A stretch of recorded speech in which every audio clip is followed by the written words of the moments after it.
We're here now to visit with two gentlemen who have brought us a poignant memorial of World War II. It seems as though more and more of the World War II stories now are of a personal nature, and this is no exception. From Boston to Berlin is the name of the book I have in front of me. Christopher Mauriello and Roland Regan Jr. have put this book together, subtitled A Journey Through World War II in Images and Words, and both of these gentlemen, I believe, are on the line to join us right now. Guys, welcome to WBZ. Hi, Jordan. Hi, Jordan. Hi, guys. Both of you, it's a great story about how this book comes together. I'll have you tell it. But both of you had very heroic dads, and I think that the estimation of a hero has been rewritten dozens and dozens of times. It's been rewritten since 9/11. But when we look back at that era, boy, do we have a better appreciation for what all of our dads and uncles and, in some cases, brothers and husbands did during that period, don't we?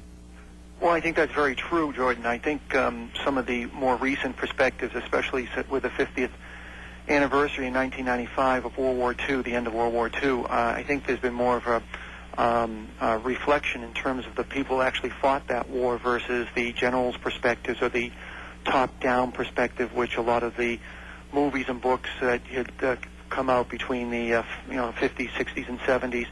I think you're seeing more of the Saving Private Ryan and those types of what really happened to the soldiers then, and this book is sort of that same reflection in terms of what both our fathers had collected in their letters and their photos, respectively. Tell us, Chris and Roland, how this book was brought together, and the fact that you guys got together and realized you had a story here and some pictures to tell with that, the pictures that bring the story to life. How did it happen for the two of you?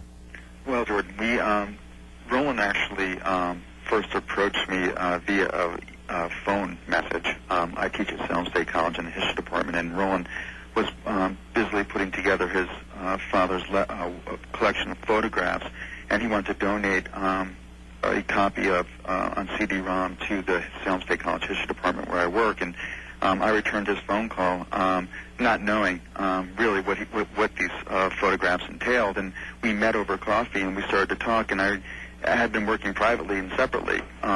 Unbeknownst to Roland, my father had left behind some 300 letters from World War II that he had written back to his sisters in Revere, Massachusetts. So once we started to talk, it was just a matter of putting the letters and the photographs down side by side, and the story started to tell itself. It was a very fascinating story of two immigrant sons born in 1921 and 1922, respectively, growing up during the Great Depression, living in right outside of Boston. Roland's dad was from Lynn, Massachusetts, my father from Revere, Massachusetts. So their lives had a very parallel story. And part of the fun of putting this book together was actually discovering the parallels throughout their lives, even though they never met each other or talked to each other. At certain times on the Western Front, when they were fighting in the American Army, they were 10 miles apart from each other. And if you know the local geography of this area, Revere and Lynn are about 10 miles apart. So we thought the story was amazing. It tells more of a story of a generation of ordinary men who were put into extraordinary times. And I think the story tells itself, and it was quite easy to put together. There's something about the letters that your father wrote, and I think letters tend to be so personal, and when we can glimpse them, we realize we're looking into someone's heart. George Bush, the father, wrote that book of letters, and I thought that was the best book of the president's ever written, putting those things together. And I thought, in this case, these letters to Dot and others, just so poignant. And then you match them up with these photographs. And, Roland, these photographs were not, they were not developed during the war. Is that the case? Well, several were developed and sent back home as my father's way of communicating with his mother and his siblings that he was okay.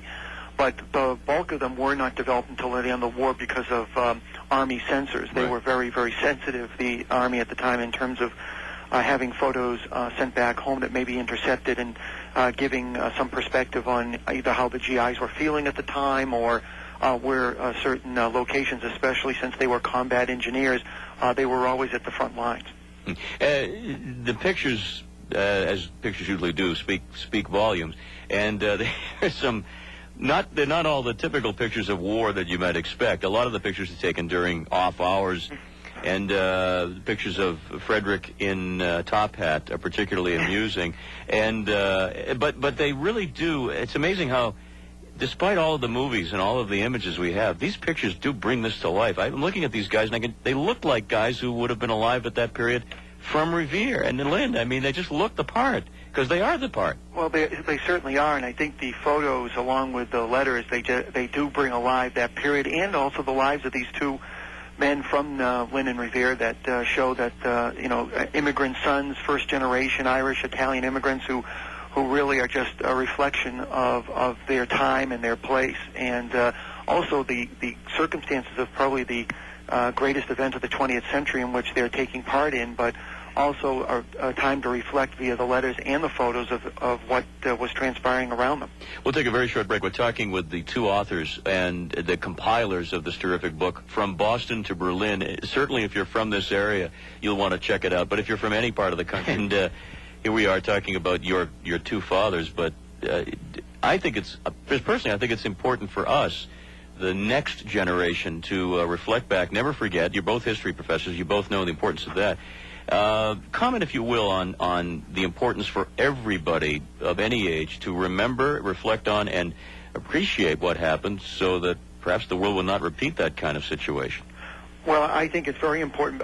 The history professor between the two of us is Christopher.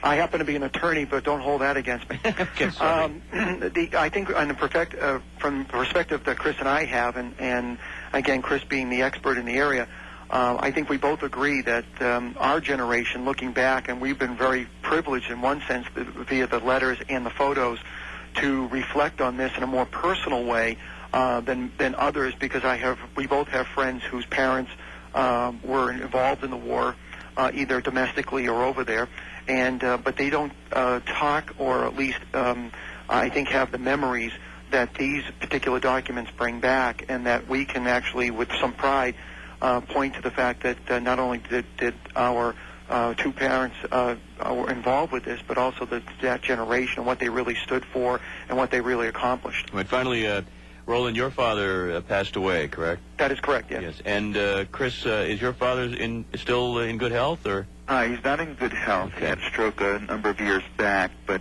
he does remember the war. I've talked to him. He has seen the book, and he's thrilled with the book. Okay, great. We'll pass along our best regards to all members of your family. Thank you very much, both of you, for joining me. And as somebody who, my dad served in the Korean conflict, and I've heard some of the stories, and as somebody who knows many people in the listening audience who have been there and done that, I appreciate what you guys have done. Thank you very much. Jordan, can I make one last quick comment? Absolutely.